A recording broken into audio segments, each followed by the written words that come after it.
नमस्कार दोस्तों, निर्जला एकादशी के दिन इस पौराणिक कथा को पढ़ना या सुनाना बेहद शुभ माना जाता है। इससे मिलती है श्री हरि की कृपा। साल की सबसे बड़ी एकादशी में से एक है निर्जला एकादशी, जो इस साल 18 जून मंगलवार के दिन पड़ रही है। निर्जला एकादशी व्रत की कथा इस प्रकार है। भीमसेन व्यास जी से कहने लगे कि हे पितामह, भ्राता युधिष्ठिर, माता कुंती, द्रौपदी, अर्जुन, नकुल और सहदेव आदि सब एकादशी का व्रत करने को कहते हैं, परंतु महाराज मैं उनसे कहता हूँ कि भाई, मैं भगवान की भक्ति पूजा आदि तो कर सकता हूँ, दान भी दे सकता हूँ, परंतु भोजन के बिना नहीं रह सकता। इस पर व्यास जी कहने लगे कि हे भीमसेन, यदि तुम नरक को बुरा और स्वर्ग को अच्छा समझते हो तो प्रति मास की दोनों एकादशियों को अन्न मत खाया करो। भीम कहने लगे कि हे पितामह, मैं तो पहले ही कह चुका हूँ कि मैं भूख सहन नहीं कर सकता।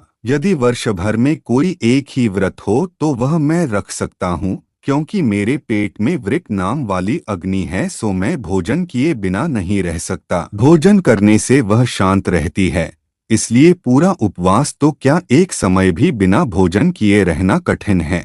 आप मुझे कोई ऐसा व्रत बताइए जो वर्ष में केवल एक बार ही करना पड़े और मुझे स्वर्ग की प्राप्ति हो जाए। श्री व्यास जी कहने लगे कि हे पुत्र, बड़े बड़े ऋषियों ने बहुत शास्त्र आदि बनाए हैं, जिनसे बिना धन के थोड़े परिश्रम से ही स्वर्ग की प्राप्ति हो सकती है। इसी प्रकार शास्त्रों में दोनों पक्षों की एकादशी का व्रत मुक्ति के लिए रखा जाता है। व्यास जी के वचन सुनकर भीमसेन नरक में जाने के नाम से भयभीत हो गए और कांपकर कहने लगे कि अब क्या करूं?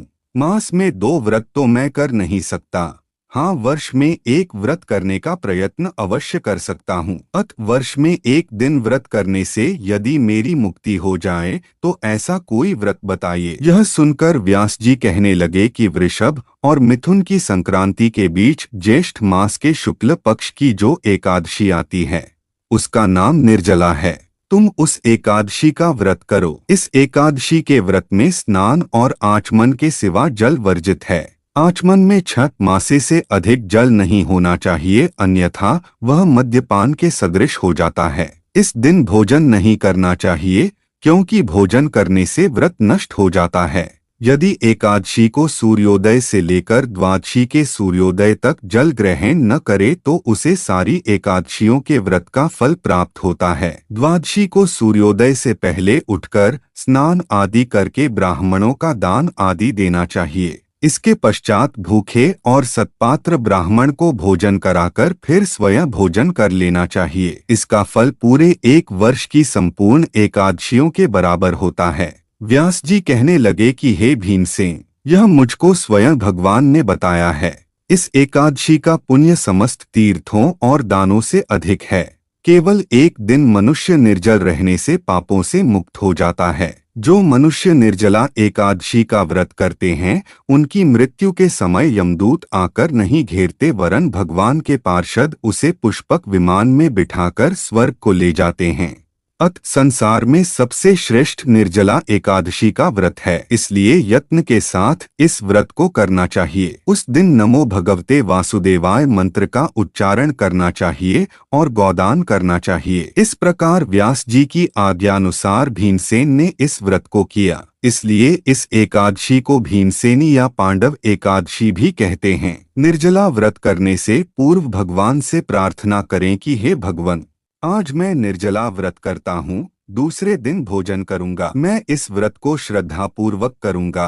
आपकी कृपा से मेरे सब पाप नष्ट हो जाएं। इस दिन जल से भरा हुआ एक घड़ा वस्त्र से ढककर स्वर्ण सहित दान करना चाहिए। जो मनुष्य इस व्रत को करते हैं, उनको करोड़ गुना सोने के दान का फल मिलता है, और जो इस दिन यज्ञादिक करते हैं, उनका फल तो वर्णन ही नहीं किया जा सकता। इस एकादशी के व्रत से मनुष्य विष्णुलोक को प्राप्त होता है।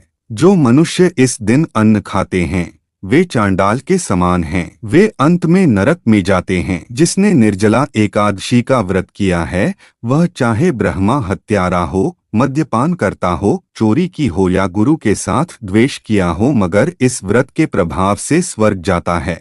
हे कुंती पुत्र, जो पुरुष या स्त्री श्रद्धापूर्वक इस व्रत को करते हैं, उन्हें अग्रलिखित कर्म करने चाहिए। प्रथम भगवान का पूजन, फिर गौदान, ब्राह्मणों को मिष्ठान्न व दक्षिणा देनी चाहिए तथा जल से भरे कलश का दान अवश्य करना चाहिए। निर्जला एकादशी के दिन अन्न, वस्त्र, उपाहन, जूती आदि का दान भी करना चाहिए। जो मनुष्य भक्तिपूर्वक इस कथा को पढ़ते या सुनते हैं, उन्हें निश्चय ही स्वर्ग की प्राप्ति होती है। ऐसी ही वीडियो के लिए चैनल को जरूर सब्सक्राइब करें। धन्यवाद।